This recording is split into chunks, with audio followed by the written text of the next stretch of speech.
What's going on? Rocky Top Handyman here. Hey, so I get asked this question a lot, and I've thought a lot about it. I honestly just sit around so much and think about how I wish I would have known this little piece of advice when I started my handyman business. I'm a lot better with it now, but when I first started, the biggest piece of advice that I would give anyone is to really pay attention to your pricing.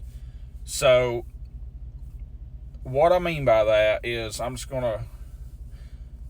in my experience, I was bad about charging less. I would undercut myself. I'm not saying to go out here and charge somebody a stupid amount of money, but what I'm getting at is not to short yourself, and I was really bad about that. So if I done anything that had to do with wood, if I was building a deck, if I was, putting on handrails, if I was doing anything like that, I was bad about getting, the price of the wood, and I'd figure up what I thought I would need. And I would get on a job and realize that I'm going to need a fucking whole lot more than that. And by this point, you've already quoted someone a price, and I like to operate my business on honesty and everything else. So it's like, if I'm going to give you a quote, and that's what I'm going to do the work for, I'm going to stick to that quote. So therefore, I just screwed myself out of a shit ton of money if I didn't price it correctly.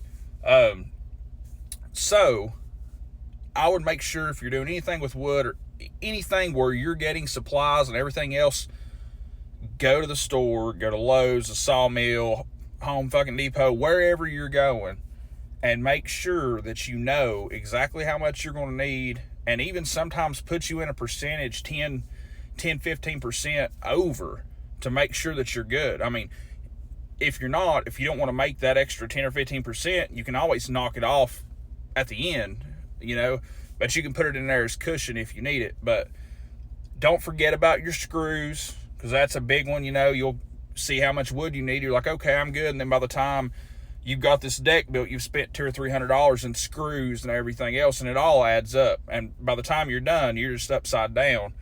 So I would make sure every piece, every supply, everything you need, make damn sure that you've got it in this quote and you've got some wiggle room for that, because if not, you're going to end up being upside down.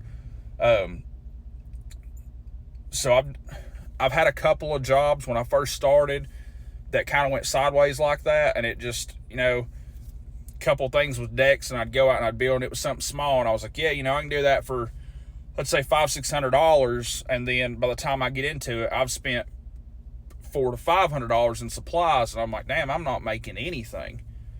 Like, I've got in a couple where I've actually had to pay money out of pocket and made nothing in profit, and that's terrible, and you can't operate a business that way. So my advice would be to definitely pay attention to the pricing, definitely pay attention to all those supplies, make sure you've got, an accurate number, and make sure you're getting paid, because ultimately, I mean, if you're not getting paid, and you're not getting paid what your time's worth, then why even be in the business? And it honestly, when you first start out, it takes a lot of time to realize that. But that would be my single most important piece of advice that I've learned, would be to make sure your pricing is right. But I appreciate y'all watching. Have a great day.